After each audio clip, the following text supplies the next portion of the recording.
Olá, amados irmãos, a paz do nosso Senhor e Salvador Jesus Cristo a todos.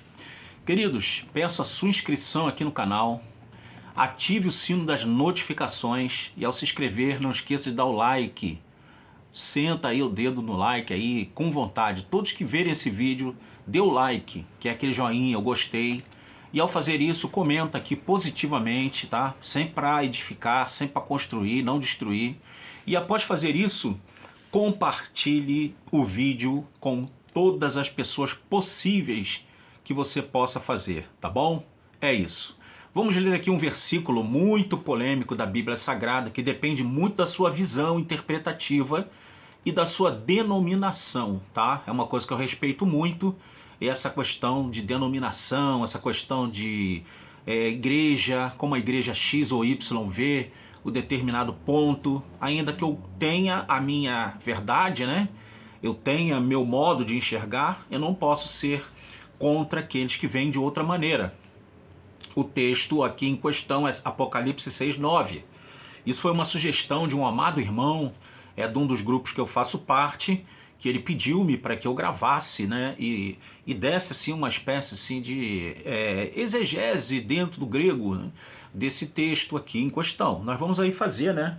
Eu fiz ali as anotações ali das palavras no grego e vou dizer para vocês o que significa cada uma delas, né, dentro desse versículo, capítulo 6, versículo 9, que é um texto, como já disse, bastante polêmico dentro dos círculos teológicos e dentro dos círculos denominacionais.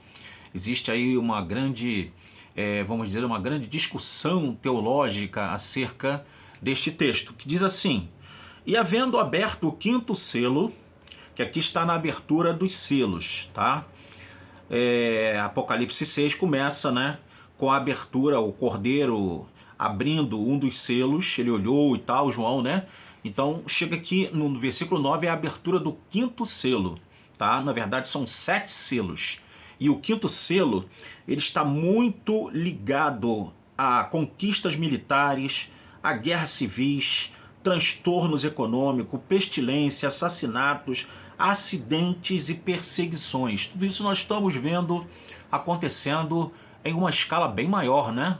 E bem mais chamativa. Também a imprensa e os meios de comunicação hoje são muito eficazes em comunicar mundialmente todas essas coisas. E aí tomamos conhecimento. Isso é uma coisa da tecnologia também, que nós devemos entender como algo que nos facilita em saber de tudo isso que está acontecendo. Guerras civis, pestes no mundo, revoluções, guerras entre países e outros países, doenças e uma série de coisas desse gênero. O quinto selo está ligado. Então diz assim: e havendo aberto o quinto selo, aí é aqui que entra a polêmica, né? Vi debaixo do altar as almas dos que foram mortos por amor da palavra de Deus e por amor do testemunho que deram. Então aqui nós vemos que quando abre-se o quinto selo, João vê a alma daqueles que morreram debaixo do altar. Então isso é uma coisa até bem interessante. Eu vou pegar aqui um comentário e vou ler para vocês algo muito interessante dentro desse comentário aqui, tá? Debaixo do altar, almas debaixo do altar. Preste bastante atenção. Devemos entender que essa estranha imagem, à luz da literatura rabínica, ou seja, devemos ter um entendimento da literatura rabínica com relação a essa questão de almas debaixo do altar. Normalmente, quando se era feito um sacrifício, o sangue, né, ele ia exatamente para debaixo do altar. E a palavra sangue, ela significa vida, tá? Tem um significado de vida. Então aí a pessoa pode dar uma interpretação figurativa, se quiser. Mas o sangue, ainda que tenhamos lá o sangue de Abel clama, que é uma linguagem figurativa para reforçar ainda mais isto, mas aqui temos alguns elementos bem interessantes, que vai além da questão somente do sangue apenas. É algo bem mais interessante. Então, dentro da literatura rabínica, de acordo com uma obra do segundo século, atribuída ao Ravi, ao Rabino, vou falar Rabino para ficar mais fácil para você, tá? Ainda que nós pronunciamos Ravi, O beit aí tem som de veit no hebraico, tá? Porque ele não usa um dagesh lene, que no caso é um pontinho que aparece nos begad kefat, tá? Que aí é uma coisa que eu teria que explicar, deixa para outra época aí, tá? Então vamos falar rabino para facilitar, tá? Então uma obra do segundo século atribuindo ao rabino Natan Habavli, ele diz o seguinte, em Hakadosh, que é o santo, né? Ele diz assim, abençoado seja ele, pegou a alma de Moisés e guardou-a debaixo do trono da glória. Não é apenas a alma de Moisés que é guardada debaixo do trono da glória, mas também a alma dos tzadikim, né? Dos tzadikim, são guardados debaixo do altar. Outro rabino Akiva, costumava dizer, quem é enterrado embaixo do altar é como se fosse enterrado debaixo do trono da glória. Está em Avot, Avot significa o ensino dos pais, tá? Avot de Rabi Natan, capítulo 12, versículo 4 e capítulo 26, versículo 2, são obras rabínicas, tá? E de acordo com o Talmud também, o rabino Abba Ariha, do terceiro século, conhecido como Ravi, ensinou que o arcanjo Miguel oferece um sacrifício no altar do templo celestial. E está em Manahot 11a. E Tosafot, comentarista medieval do Talmud, né? Tosafot, comentarista medieval do Talmud, diz que nessa passagem o sacrifício é da alma dos justos, ou seja, a alma dos estudiosos da Torá. Um ponto de vista talmúdico, rabínico, judaico, claro, né? Diz que a alma aí, as almas em questão, é a alma dos pesquisadores ou dos estudiosos da Torá. Então vejam, queridos, que existe uma série de interpretações. Eu dei aqui uma interpretação de cunho judaico, rabínico, para que vocês possam entender. Então vamos aqui para uma breve exegese, não tão longa para o vídeo não ficar gigantesco, mas uma breve exegese, importante exegese desse texto, né? Então nós temos aqui kai, que é uma conjunção, né? Que é i, ot, que é um advérbio, e quando, né? Quando ot é um advérbio, tá? Enoisen, que é ele abriu, é um verbo no tempo aoristo, no modo indicativo, na voz ativa. Então temos depois o quinto, né, que é pempten, que é um adjetivo no gênero feminino no modo singular. E depois temos esfrágida, que é selo, que é um substantivo no gênero feminino, no singular.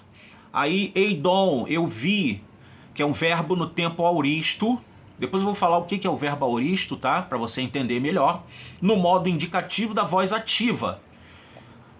Depois temos a palavra upocato, que é debaixo, que é uma preposição.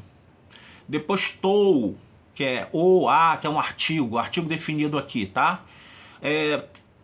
Tusiasterion, que é o altar, que é um substantivo neutro. Pode ser um altar qualquer, literal ou figurativo, tá bom? Aí depois temos a palavra esphagmenon, que é daqueles que foram mortos, que é um verbo plural, no gênero masculino, no tempo presente, no modo do particípio na voz passiva. Ou seja, alguém infringiu aquelas pessoas, aquelas almas, a morte, porque está na voz passiva, indicando que eles foram alvos de alguém que os matou, no caso em questão os martirizou. Aí, olha que coisa interessante agora. Por causa da palavra, nós temos a palavra logon, no grego, logon, que é um substantivo masculino no singular. O que te faz lembrar? Eles foram mortos por causa da palavra, do logon, que vem da raiz da palavra logos. Logos é uma das palavras mais importantes na Bíblia, porque ela é uma palavra atribuída a nosso Senhor e Salvador Jesus Cristo, o Logos, Toutelos, Logos de Deus. Então, queridos, eles morreram por causa do próprio Jesus, da palavra, a palavra encarnada. Eles levaram a morte, foram até o fim, levaram a sua fé até o fim, mesmo em face do martírio por causa do Logos. Que coisa linda, né? Que fé inabalável desses amados irmãos. Então, vamos lá, continuando aqui a nossa leitura aqui do grego, né? E temos aí então aqueles que haviam preservado, né? Que é a palavra eiron, que eles haviam preservado, que é um verbo no tempo imperfeito, no modo indicativo também na voz ativa. Ou seja, eles haviam preservado, está mostrando que a fé deles, a preservação deles estava no modo ativo, ou seja, não estava desvanecido, não estava passivo, eles estavam ativos na sua fé. Esses mártires que alguns interpretam que são mártires desde a época em que o cristianismo começou, isso é uma interpretação mais histórica, né? Até aqueles que seriam martirizados até a volta de Jesus Cristo. Ou seja, não seria só numa visão escatológica, que é a interpretação mais adotada de todas, né? O Apocalipse ele tem algumas interpretações, tem a interpretação futurista, tem a interpretação espiritualista, tem a interpretação preterista e tem a interpretação histórica, tá bom? É bom que a gente faça aí todas elas têm suas benesses e todas elas têm suas falhas, para sermos sinceros, ok? É bom que a gente faça uma mescla com sensatez das coisas dentro do livro do Apocalipse, que não é um livro assim de boa e de rápida compreensão. É um livro que muitos não o compreendem, até muitos nem o leem. Essa é a grande verdade. Então, sigamos aqui. Tá? Aí temos aqui Cai, que é Cai e Quirazan, eles estavam chorando. Cai é uma conjunção, né? Faz aí uma ligação, no caso, né?